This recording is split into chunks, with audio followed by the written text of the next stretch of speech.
Yo, what's going on everyone? It's Carlos Hernandez, aka your favorite YouTuber, and we're back again with another banger of a video.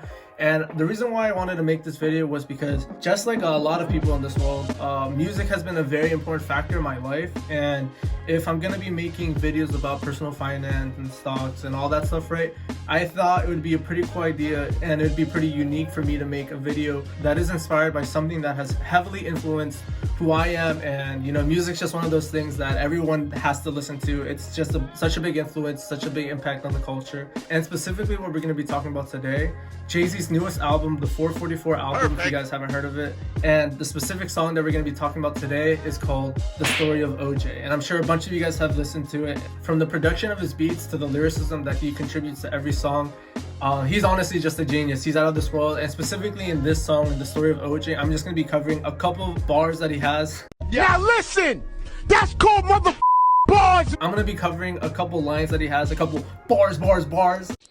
Oh, brother, this guy stinks! And there's a bunch of things to cover about what Jay-Z says in The Story of O.J. because it's heavy stuff, and if you haven't taken the time to listen to what Jay-Z's really trying to say in this song, you definitely should, and that's what I'm here today. We're going to be covering the financial advice, the financial knowledge of a billionaire, of one of the first rapper billionaires, and I hope you guys find this entertaining and that you gain some knowledge from this. So we're going to get straight into it. Hopefully I don't get copyrighted from using his stuff. We're going to tune it a little bit up or down depending on which one sounds better post-editing. So let's just get into it. Let me drop some financial knowledge on you with the help of Jay-Z. I'll catch you guys later. Make sure you like and subscribe, and let's get into it.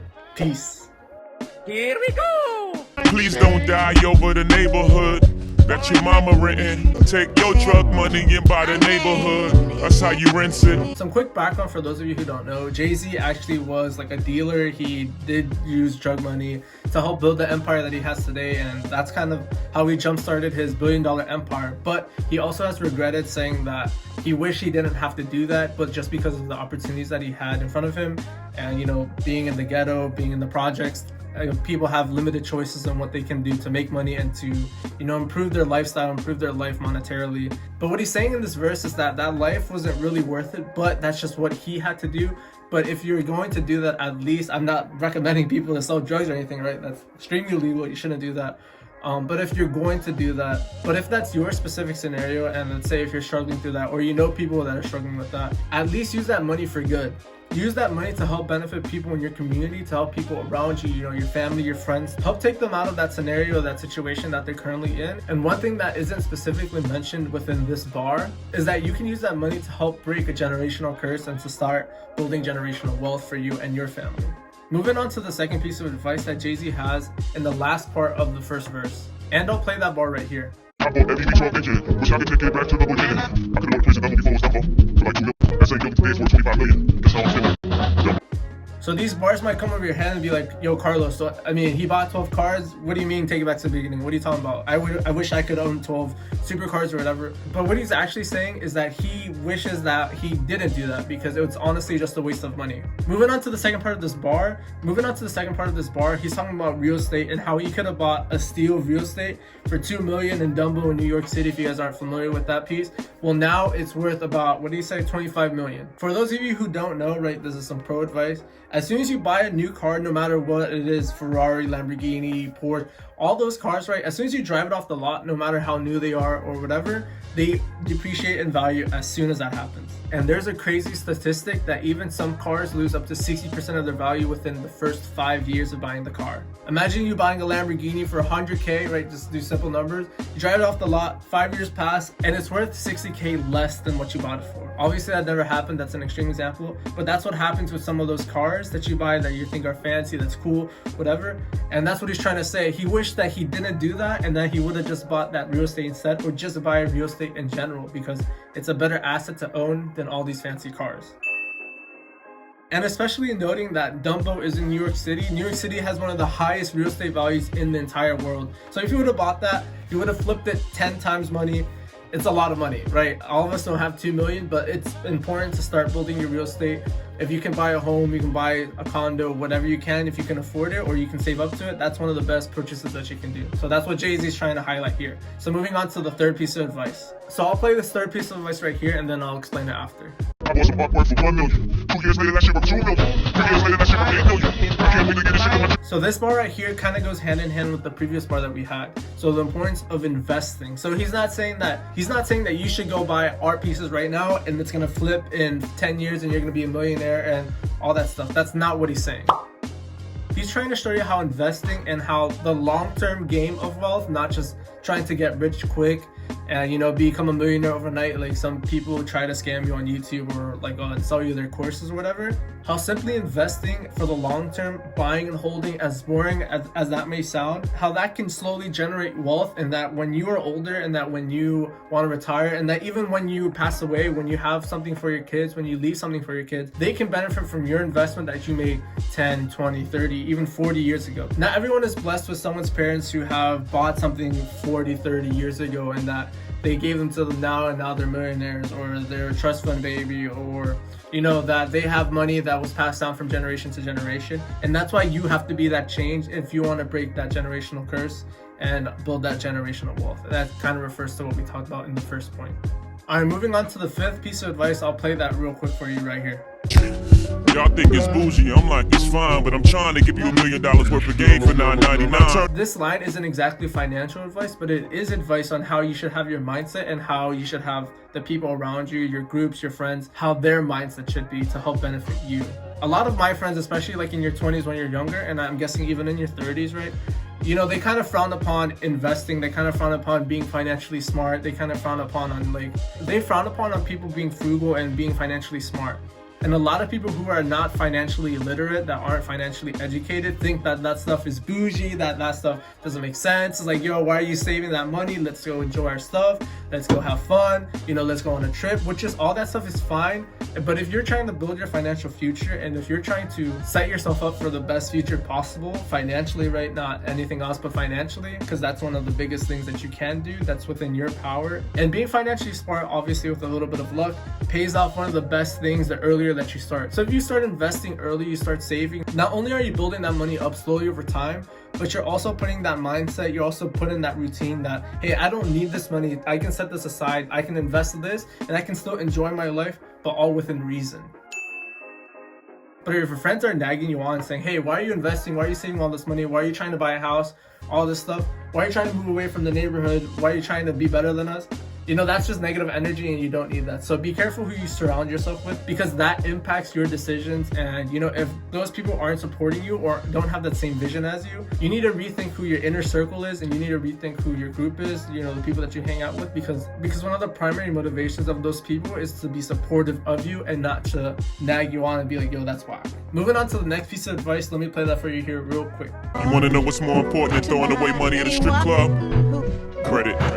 Yo, if you don't know how powerful that line is, you can stop watching this video now.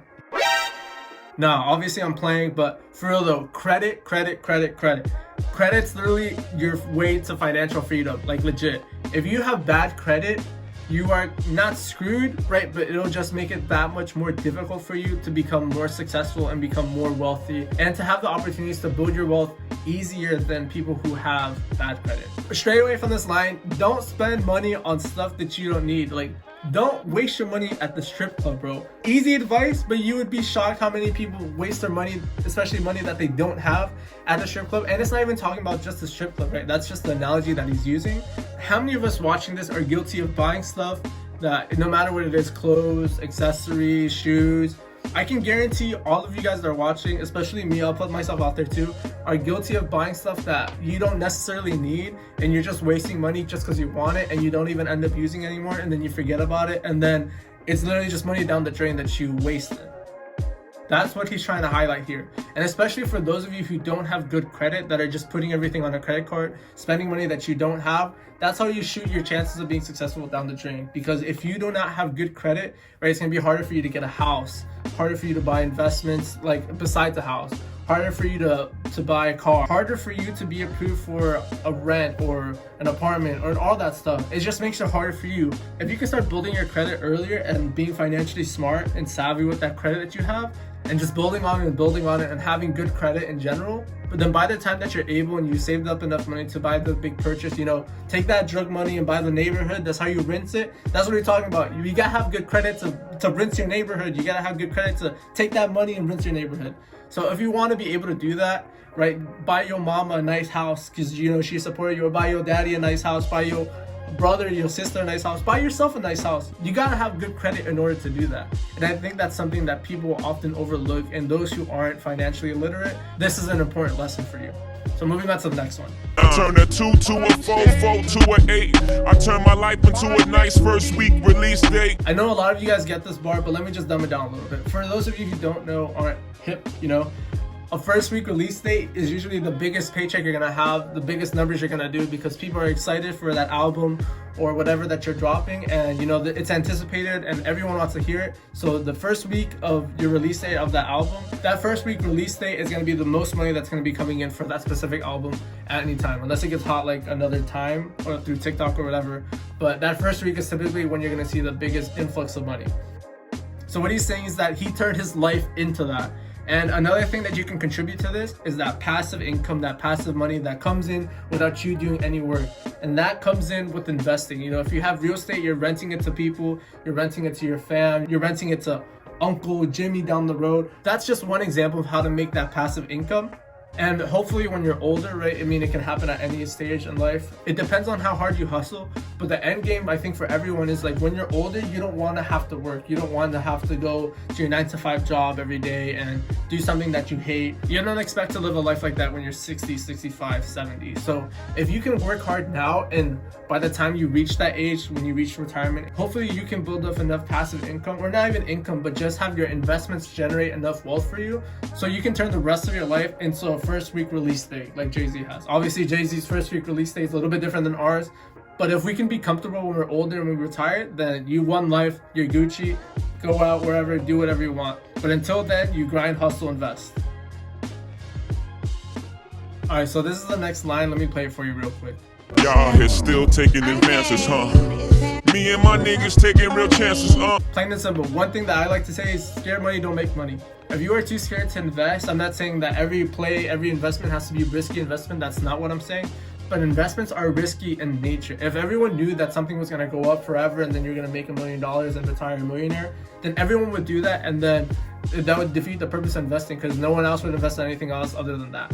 So what I'm trying to say here is that any type of investing that you do, it's money that you're willing to risk, but the reward is going to be greater than the risk, and that's why you're doing it. That's why people invest in stocks. That's why people invest in real estate. Some investments are better in nature than others. Like real estate's a very good asset to have.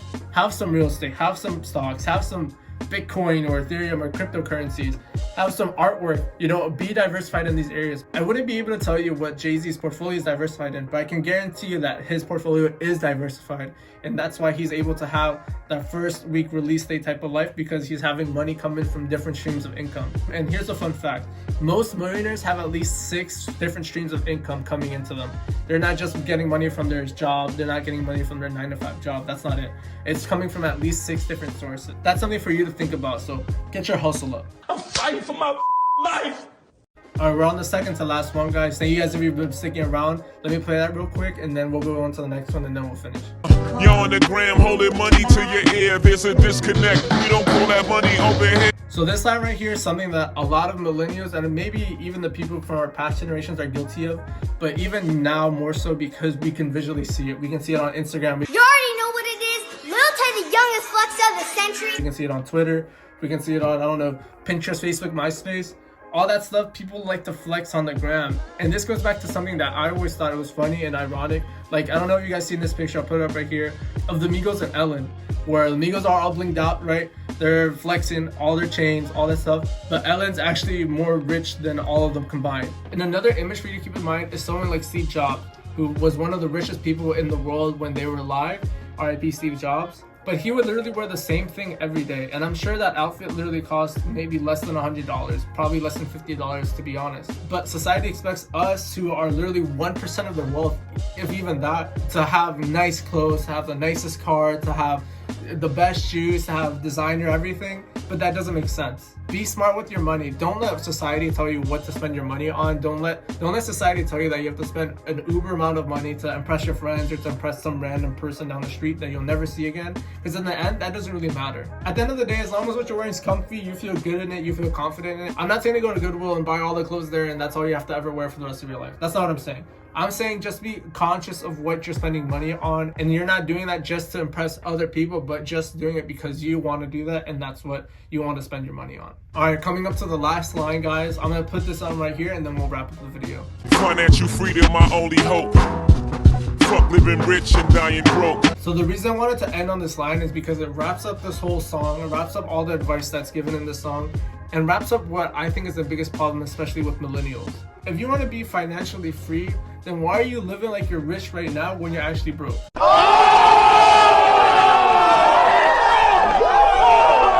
Why does my man on Instagram have a Gucci belt when he owes $5,000 on his car and he's late on his payment and doesn't have enough money for rent? Why is this girl down the street wearing Christian Louis and Prada bags and Louis Vuitton scarves and all that stuff when she doesn't even have money to go to school?